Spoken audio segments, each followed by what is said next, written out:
You know, well, a lot of times my greatest fear was like running over somebody in the car. You look that way and someone rides across with the bike, you know, you're like, don't do that to me. That would suck to live with, you know. It could happen, you know, it might even be your fault. So, yeah, I don't know why I fear that, but I fear that.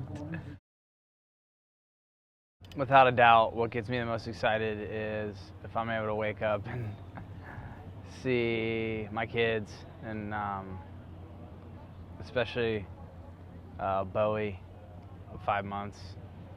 That's living, man, when you have some kids and experience that. Well, the best advice I've ever heard is freaking, you know, love God and love your neighbor. You know, I mean, it's pretty simple, right?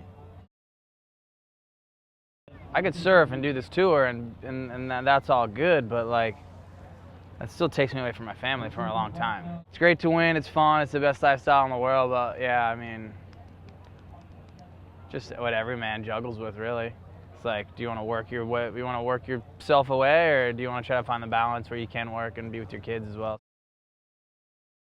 I'm God-fearing, I have a relationship, you know, with the designer of everything, and when things happen in my life, you know, it's just like, I got a foundation that I can choose to come out like a cynical, burnt marshmallow, or I can come out, you know, like a shiny sword that's appreciative and stoked on life, you know. And those are choices that I have in my life when I go through crap. And you know what? Everyone's gonna go through it. You're gonna go through it. You're gonna go through it. It happens to everyone, you know. So it's all just how you come out of it, you know. So, you know, I have a relationship with my Savior, and it feels like there's been growth in my life.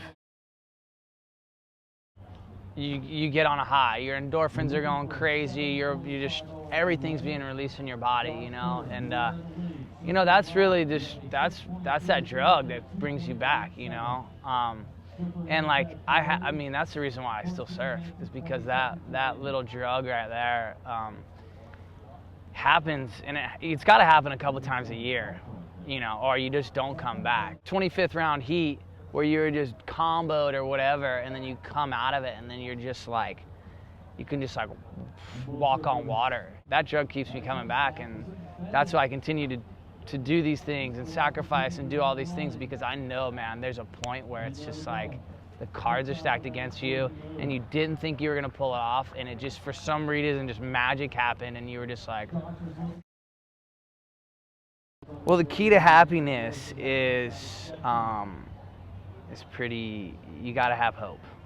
You know, I'm happy is like, no, what do you hope for, you know? I mean, if you don't have any hope in your life, then you're not gonna be happy.